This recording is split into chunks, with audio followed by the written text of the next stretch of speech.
এই মুহূর্তে অসমবাসী রাজ্যের কারণে রাতিপুৱাৰ কেইবাটাও বিগ ব্ৰেকিং নিউজ আজি হৈছে 28 এপ্ৰিল। ৰাজ্যৰ কোটি কোটি জনসাধাৰণৰ বাবে লৈ আহিছো কেইটামান গুৰুত্বপূৰ্ণ খবৰ।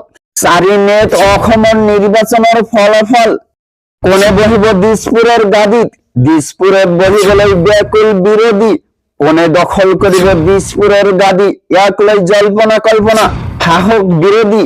কংগ্ৰেছে দেশৰ সংবিধান ৰক্ষাৰ বাবে যুঁজি আছে। মোর বিরুদ্ধে 36টা গোচর করেছিল, কিন্তু মমতা ব্যানার্জির বিরুদ্ধে এটাও নহয়।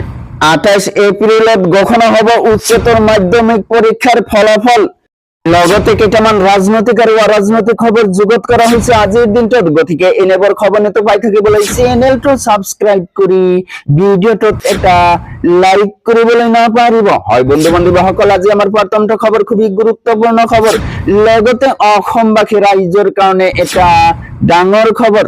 4 মেত অসম বিধানসভা নিৰ্বাচনৰ ফলাফল, চৰকাৰ গঠন কৰিবলৈ উদাউল সাহস বিৰোধী, কোন দখল কৰিব দিছপুৰৰ গাদী, বাকচত বন্দী জনতাৰ ৰায়, কোনে দিব চেকমেট, কাৰ সপোন হব দুলিশাত, 4 মে কব কাৰ হাতত সুৰক্ষিত হব অসমৰ ভৱিষ্যত, কোন হব দিছপুৰৰ ভাগ্য বিধাতা।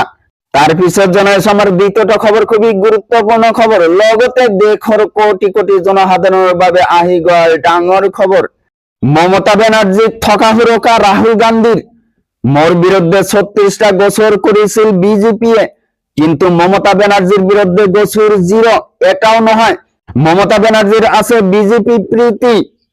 বিজেপির বিরুদ্ধে সদায় নরম মমতা ব্যানার্জি। বিজেপি তৃণমূল কংগ্রেসের কাজিয়া এখন নাটক। মোদী সরকারে মোর বিরুদ্ধে 36টা গোচর দিছিল। ইডিএ মোক 55 ঘন্টা জেরা হোদাফোসা করেছিল, কিন্তু মমতা ব্যানার্জির বিরুদ্ধে এটাও গোচর নাই। বিজেপির বিরুদ্ধে পনপটিয়া যুঁজ লগা নাই মমতা ব্যানার্জিয়ে। মোদীয়ে মমতা ব্যানার্জির বিরুদ্ধে এটাও শব্দ ব্যাকই নকয়। বিজেপির বিরুদ্ধে কেবল কংগ্রেসেহে যুঁজি আছে। কংগ্রেসে দেশৰ সংবিধান ৰক্ষাৰ বাবে যুঁজি আছে। আৰএছএছ বিজেপিয়ে সমগ্ৰ দেশতে হিংসা বিয়পাই আছে, কিন্তু কংগ্রেসে হিংসার ঠাইত প্রেমের দোকান খুলিছে। তার পিছত জনাইছো আমার পরবর্তীটা খবর, খুবই গুরুত্বপূর্ণ খবর। লগতে রাজ্যৰ লাখ লাখ ছাত্র ছাত্রীর বাবে আহি গল ডাঙৰ খবর। 28 এপ্রিলত ঘোষণা হব উচ্চতৰ মাধ্যমিক পরীক্ষার ফলাফল। এক স্যান্ডেল জুড়ে ঘোষণা করলে মুখ্যমন্ত্রী ডক্টর হিমন্ত বিশ্ব শর্মায়। কলা বিজ্ঞান আর বাণিজ্য 3টা শাখার ফলাফল একেলগে হব ঘোষণা। শীঘ্রে মুকলি হব কেইবাটাও অনলাইন ওয়েবসাইট। পুৱা 10 বজাত ফলাফল ঘোষণা হওয়ার সম্ভাবনা।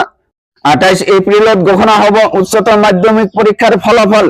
তো বন্ধুসকল, এইখিনি দিব লগা আছিল আজিৰ ইনফরমেশন। ভিডিওটো ভাল লাগিলে চেনেলটো সাবস্ক্রাইব কৰিবলৈ নাপাহৰিব। Thank you for watching my full video.